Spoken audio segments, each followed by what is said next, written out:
Hello hi, चलो start करें। Chapter 15। Yes ma'am. Yes ma'am, chapter 15 ठीक है। साइंस है, ये भी बताना पड़ेगा ना, नहीं तो दिक्कत हो जाएगी। ठीक है, सिमर जैसे लोग कंफ्यूज रहेंगे। ठीक है। सो क्रॉप वैरायटी इंप्रूवमेंट से हम लोग स्टार्ट कर रहे हैं। 3 स्टेप हम लोग ले सकते हैं to improve the crop production, है ना। पहला स्टेप क्या होता है? Crop variety improvement. दूसरा स्टेप क्या होता है? अरे क्रॉप प्रोडक्शन इंप्रूवमेंट। एंड तीसरा स्टेप होता है, मैं बता दूंगी, क्रॉप प्रोटेक्शन। ठीक है, तो one is crop variety improvement, then crop production improvement and third is crop protection. ठीक है, ये तीनों ही इंप्रूव करने जरूरी है। आप एक बात याद रखना, जैसे मान लो अगर सीड की क्वालिटी खराब है, भाई क्वालिटी ही खराब है, आप उसको कितना मैन्योर दे दो, कितना पानी दे दो, कैसे भी कर लो, वो खराब ही रहेगा, है ना, वो खराब ही रहेगा। ठीक है, और वहीं पर एक अच्छा सा सीड है, आप उसे कुछ ना भी दो तो भी वो ग्रो कर रहा है, और अगर आप उसे दे दोगे तो बाय गॉड क्या ग्रो करेगा, है ना। तुम्हारी बात नहीं करेगा। ठीक है, मैम मेरी क्वालिटी अच्छी है, थैंक यू। चलो नंबर मिला आज? आज मुझे नहीं। अच्छा, मैं भी दे गई। अच्छा ओके, ठीक है। सो ये बात आप लोगों को समझ में आई। तो एक आपको अपना जो सीड क्वालिटी है उसको इंप्रूव करना बहुत जरूरी है। ठीक है, सीड क्वालिटी। ठीक है, अब जैसे कुछ ऐसे गधे बच्चे होते हैं ना, बाय गॉड कितना मर्जी पढ़ा लो फर्क ही नहीं पड़ता। ठीक है, उनके साथ 24 घंटे भी लग जाओगे ना तो भी बच्चा 33% नंबर नहीं ला पाएगा। ठीक है, ऐसे गधे भी होते हैं। ओके, तो उन पे मेहनत करने का कोई फायदा है? उन पे मेहनत करने का कोई फायदा नहीं। तो हम क्या करेंगे, बच्चा change variety improve, variety improve. ठीक है, और अगर इंप्रूव्ड वैरायटी है तो उसके साथ काम करना आसान होगा, उसके साथ उतनी मेहनत भी नहीं होगी, इंस्टेंट रिजल्ट जो है वो बहुत दास हो जाएगा। राइट, ठीक है, चलो कोई बात नहीं। तो अब यहाँ पर देखो दो बातें हैं, दो बातें। ठीक है, पहला बच्चा गधा है। ठीक है, उसे ठीक करना है, उसे ठीक करना है। ठीक है, अच्छा कौन सी प्रॉपर्टीज के लिए आप ठीक करते हो जब आप किसी प्लांट को इंप्रूव करने की बात करते हो? तो एक तो है कि कौन से क्राइटेरिया पे आप उसे सुधारोगे, दूसरा है कैसे सुधारोगे। प्लीज इस बात को ध्यान दो, पहला है क्यों सुधारोगे और दूसरा है कैसे सुधारोगे। एक है व्हाई और एक है हाउ। ठीक है, तो अभी मैं बात कर रही हूँ हाउ। तो how we are going to improve. ठीक है, फिर हम इसकी भी बात करेंगे व्हाई टू इंप्रूव। समझ में आया? और ये दो अलग अलग क्वेश्चंस हैं। अब पहला क्वेश्चन हाउ, ठीक है, तो हम करते कैसे हैं? अब बच्चे को सुधारने का क्या है, डांट लगा के या मार पीट के। ठीक है, अब क्यों सुधारना है वो अलग अलग पर्पस हो सकता है, पर्पस अलग अलग हो सकते हैं। लेट उठता है, रात को देर से मोबाइल चलाता है, ठीक है, तो पर्पस अलग अलग हो सकते हैं। और मेथड दो है, क्या? डांट के मार के। ठीक है, यहाँ पर क्या है, दो आपके दो पर्पस है। पहला पर्पस क्या, नहीं पहला वे क्या है, बाय हाइब्रिडाइजेशन। हाइब्रिडाइजेशन, हाइब्रिडाइजेशन क्या होता है बच्चे? हाइब्रिडाइजेशन इज, मैंने आपको बताया था कि एक प्लांट में कुछ क्वालिटी है, दूसरे प्लांट में कुछ क्वालिटी है। So you are going to make a cross between them with the aim that offspring will have both the good characters. However, the situation can be reversed. The offspring can have both bad characters. ठीक है, but we are not going to select that offspring. उस offspring को हम select नहीं करेंगे.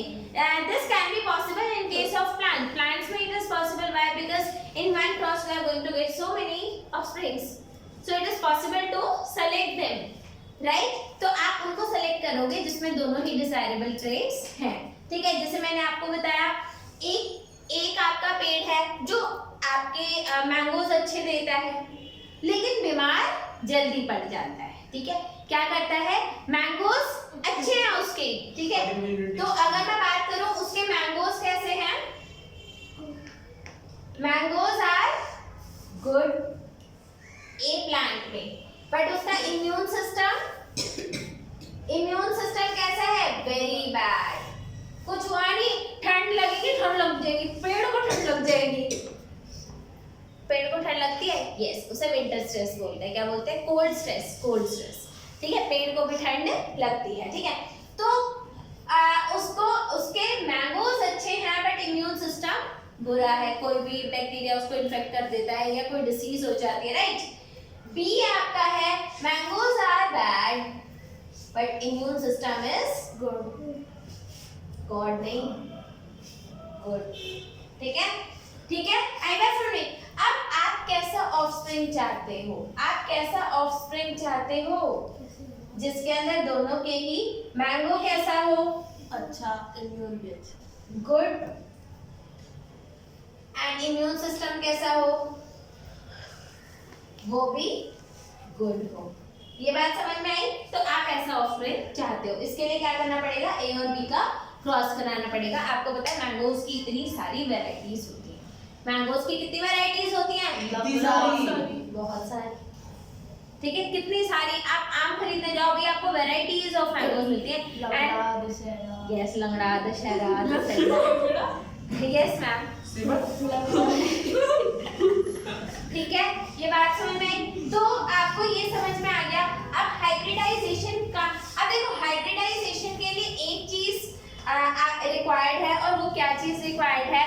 That cross should be possible. Cross should be possible. If the cross is not possible, then hybridization cannot occur. देखो inter-varietal, जैसे mango है और mango की दो वेराइटीज हैं, उनका क्रॉस कराना बहुत पॉसिबल है। ठीक है, कई बार दो स्पीशीज का भी क्रॉस कराना पॉसिबल होता है। कुछ केस में कुछ हर्डल्स आते हैं, लेकिन आप इंटरजेनेरिक क्रॉस भी करा पाते हो। लेकिन डेफिनेटली आप बहुत ज्यादा अगर तो हम हाइब्रिडाइजेशन कैसे करते हैं बच्चे? पहला होता है आपका ए इंटर वेराइटल का मतलब क्या है? Between two varieties. जैसे दो varieties of mango, so you will make a cross between two varieties of mango. ठीक है, ये क्या हो गया आपका? Inter varietal. ठीक है, फिर आपका क्या आता है? इंटर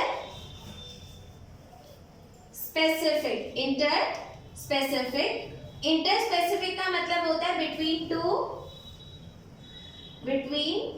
टू स्पीशीज, दो स्पीशीज के बीच का क्रॉस। इंटरवेराइटल मतलब between two varieties of the plant, between two species of the plant. C आता है आपका बिटवीन, या फिर आप कह लो इंटरजेनेरिक। क्या बोलते हैं उसे? Intergeneric, between two genera, between two genera. तो जब आप क्रॉस कराते हैं दो जीनस के बीच में, अब आपको ये नहीं पता जीनस क्या होता है, स्पीशीज क्या होती है, वैरायटी क्या होती है, नहीं पता। वैरायटीज और स्पीशीज, देखो जीनस की अगर बात करूं, जैसे अगर मैं आपको बोलूं होमो सेपियंस, कौन है? Human beings. ठीक है, होमो सेपियंस। ठीक है, होमो जीनस है जिसमें अलग अलग स्पीशीज भी हो सकती हैं।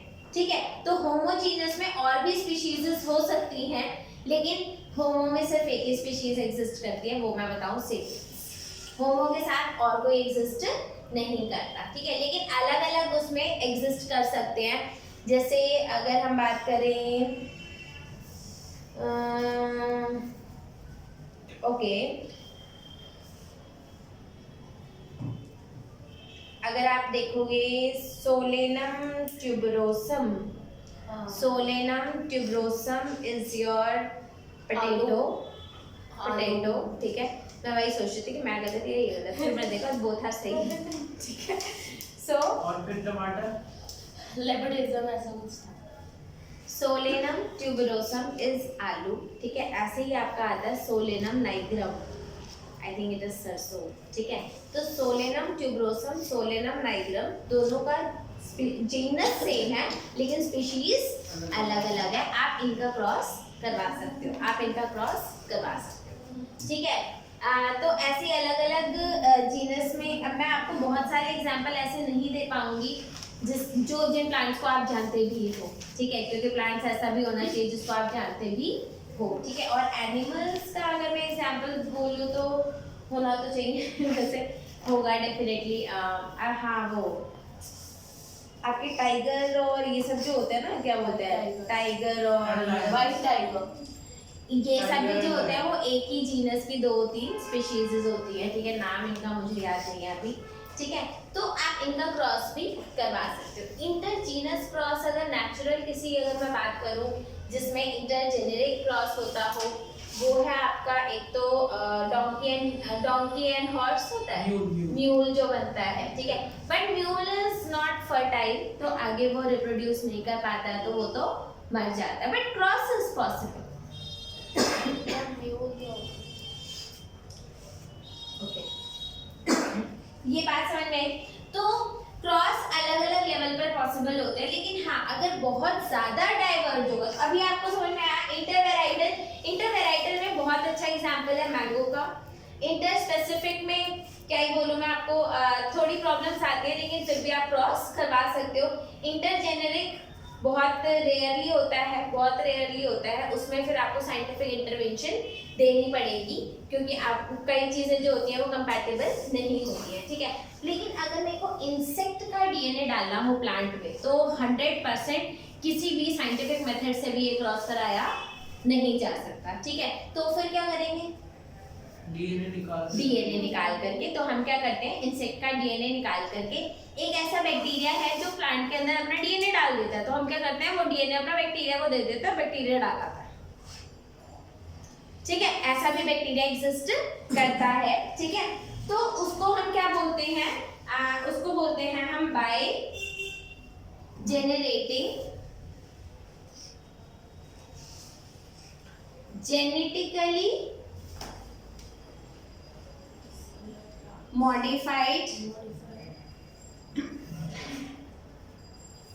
ऑर्गेनिज्म, ठीक है, genetically modified organism.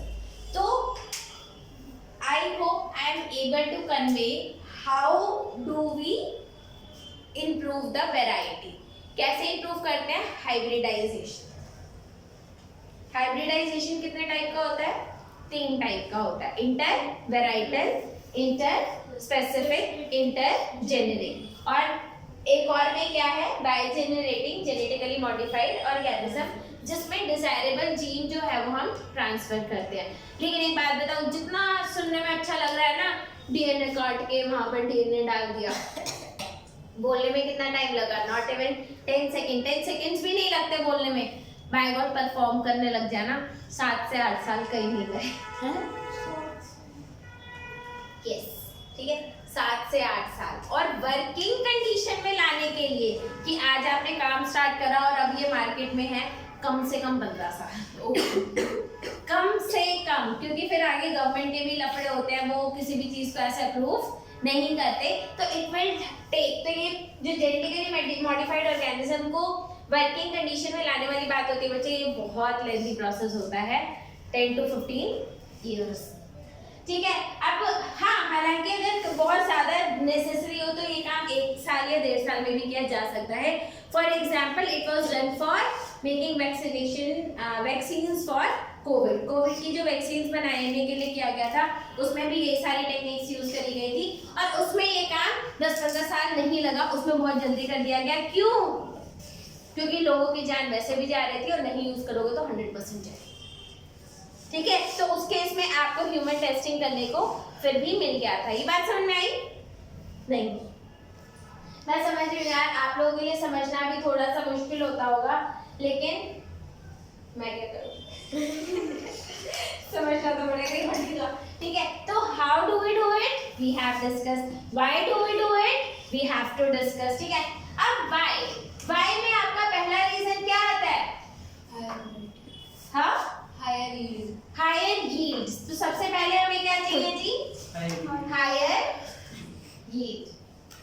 What is yield, कि किसी प्लांट से हमें कितना प्रोडक्शन मिलता है, किसी चीज से हमें कितना मिलता है, ठीक है। जैसे अगर हम एक क्रॉप 1 किलो सीड लगाते हैं, तो उससे हमें कितना फर्दर सीड्स मल्टीप्लाई होकर के मिलेंगे, that is called your yield. ठीक है, उसको बढ़ाना है, उसको बढ़ाना है। आप हमेशा याद रखना, अब एक मरा हुआ सा प्लांट है, ऐसे ही मरा, मेरे हाथ के ऊपर चलूं, ठीक है, तो वो कितनी यील्ड दे देगा, उसकी कितनी बढ़िया यील्ड होगी, नहीं होगी, राइट। वहीं पर एक हेल्दी हट्टा कट्टा सा प्लांट है, तो उसकी यील्ड कितनी होगी, वही आपको प्लांट को देख करके समझ में आ जाता है कि यील्ड कैसी होगी। ठीक है, डेफिनेटली आप कभी देखना प्लांट्स को, आपको तुरंत देख के ही समझ में आ जाएगा कि यील्ड कितनी आपको मिल पाएगी, है ना। ठीक है, तो हायर यील्ड, दूसरा क्या होता है जी, biotic and abiotic resistance. Biotic and abiotic resistance, biotic and abiotic resistance.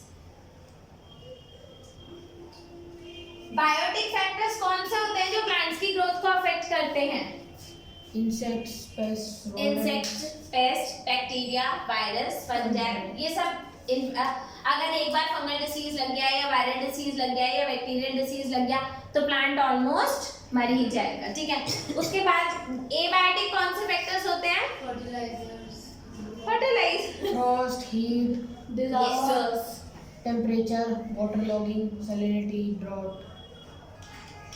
Yes, ठीक है, सैलिनिटी स्ट्रेस होता है प्लांट को, ड्रॉट स्ट्रेस होता है प्लांट को, हीट स्ट्रेस होता है प्लांट को, कोल्ड स्ट्रेस होता है प्लांट को, ये सारे स्ट्रेस होते हैं। प्लांट कितना स्ट्रेसफुल है आपको पता भी नहीं है, दाना से भी ज्यादा एंजाइटी हो रखी है उसको। ठीक है, समझ में आया। तो प्लांट को भी बहुत सारे स्ट्रेस होते हैं। अब एक प्लांट है कि 2 डिग्री टेम्परेचर बढ़ाया और मर गया, और दूसरा है जो सरवाइव कर पा रहा है, विच इज बेटर, दूसरे वाला है जो सरवाइव कर पा रहा है। इसीलिए हम बोलते हैं कि प्लांट जो है वो एबायोटिक स्ट्रेस को भी रेजिस्टेंस होना चाहिए। रेजिस्टेंट मतलब उसको झेल पाएगा, ठीक है, उसको झेल पाएगा। उसके आगे क्या है, इम्प्रूव्ड क्वालिटी, इम्प्रूव नहीं, चेंज इन मैच्योरिटी ड्यूरेशन। तो अगला क्या है आपका, चेंज इन मैच्योरिटी ड्यूरेशन। तो थर्ड पॉइंट है आपका चेंज इन मैच्योरिटी ड्यूरेशन। ठीक है, चेंज इन मैच्योरिटी ड्यूरेशन मतलब मैच्योरिटी ड्यूरेशन कम होगी तो बढ़िया है या ज्यादा होगी तो बढ़िया है, कम होगी तो बढ़िया है। क्यों, ज़्यादा प्रोड्यूस हो पाएगा और उससे फार्मर को भी फायदा है। बच्चे कम होगी, पहली बात आपकी मेहनत कम जाएगी। भाई आप एक बात बताओ, सोचो यही 9th क्लास अगर आपकी 11 महीने की कर दे तो 11 महीने बहुत सही आपके पास 11 महीने की कर दे, 10 महीने की कर दे, आप कहोगे नहीं मैडम हमें तो 12 महीने पढ़ना है क्योंकि हमें तो पढ़ना है। अबे सबको लास्ट के महीने में पढ़ना होता है। अगर 12 महीने की है तो 10 महीने कुछ नहीं करते, लास्ट के 2 महीने पढ़ाई करते हो। 10 महीने की होगी तो 8 महीने कुछ नहीं करोगे, लास्ट के 2 महीने पढ़ाई करोगे। तो बताओ कितने महीने की चाहते हो, 10 महीने की 12 महीने की? 10 महीने। ठीक है, 5 महीने। बहन 12 की अच्छी है, मैं सच बता रही हूँ। कम से कम 10 महीने कुछ नहीं करने को तो मिल रहा। सोच के देखो, वरना लाइफ में पढ़ते ही रह जाओगे। मैं 12 महीने की, मैं तो 12 के 12 कुछ नहीं करता। बिल्कुल ठीक है, आई बात समझ में। जरा ये बात इधर आके बोल पता तो चले क्यों। चलो ओके, ये बात समझ आई। तो चेंज इन मैच्योरिटी ड्यूरेशन, बच्चे हमारा तो पता नहीं कि कितनी मैच्योरिटी चाहिए कितनी नहीं चाहिए, लेकिन प्लांट के लिए मैच्योरिटी ड्यूरेशन का ज्यादा होना अच्छा नहीं होता। ठीक है, क्यों? क्योंकि प्लांट अकेले ग्रो नहीं करता ना, उसके साथ बहुत सारी लेबर लगानी पड़ती है।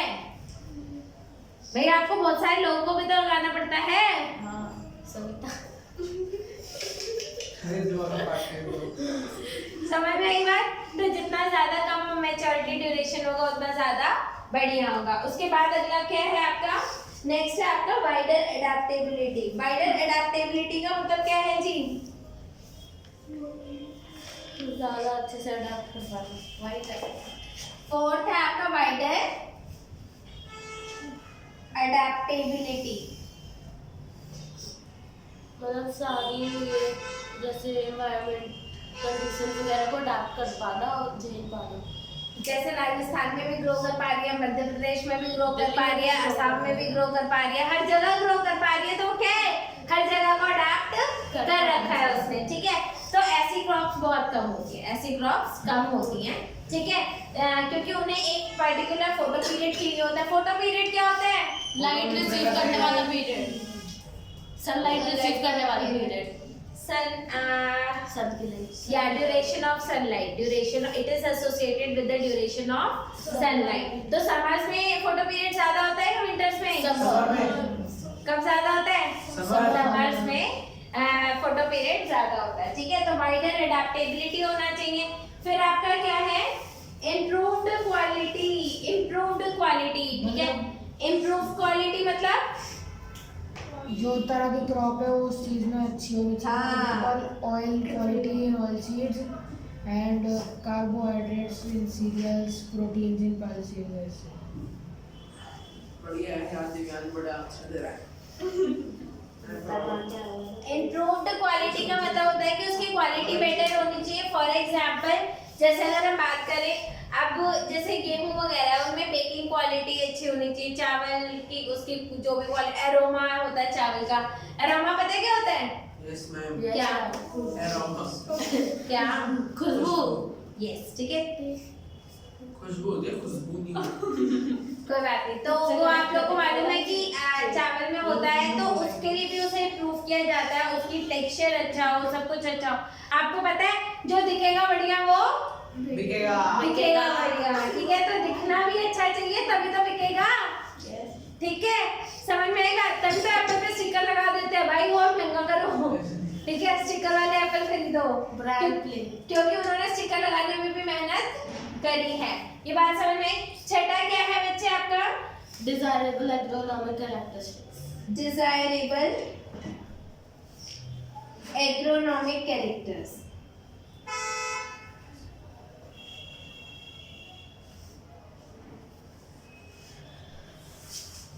इसका मतलब क्या है? डिजायरेबल एग्रोनॉमिक कैरेक्टर्स का मतलब क्या है? एग्जांपल बताए, वो नहीं पता। बताओ।